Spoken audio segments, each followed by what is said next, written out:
Alright, behind me is a dune buggy that I've been working on. On this dune buggy, I've been waiting for more money to come in on the budget on the thing, and what was necessary was getting those axles changed out.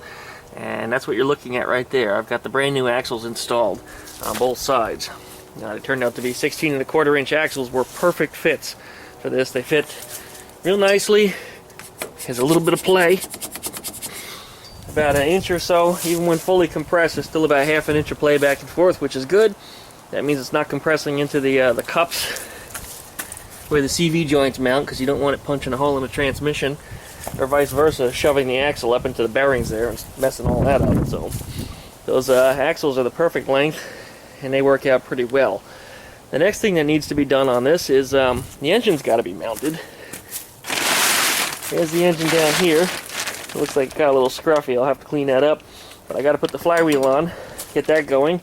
I have it all resurfaced and ready to go. I've got a clutch, which is a used clutch that originally came out of this engine from what it used to be on. But it's in good shape, so it's going to go back on here. And these little studs that are on here on the bottom, 1, 2, those need to be lengthened. So I got to remove those studs, get 2 longer ones, so that way they can go through the transmission flanges that you see here.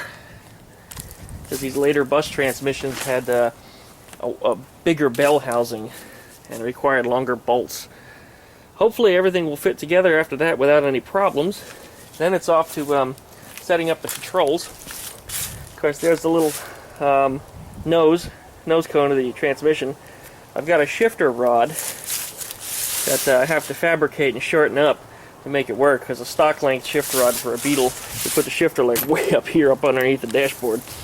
So I have to use a shorter shift rod for that for sure. There's the stock length shifter rod all the way up to here. So as I was telling you, it's just entirely way too long. So I got to cut down probably almost 2 feet out of it and shorten that thing up. Not a problem. Not for a guy like me. Also, the pedals down there, all we have is a gas pedal and a brake pedal. So that's going to have to all come out, and I'm going to have to set it up for a clutch, brake, and throttle all together. So that is on the agenda of things to do. Otherwise, this thing should be running, and not too long. Not too long at all, because all the rest of the stuff, in my opinion, is pretty easy. The biggest hurdle to get over was the expense of these axles. Holy shit, they were expensive. It was like $240 or something for a pair of axles. Ouch. Just ouch.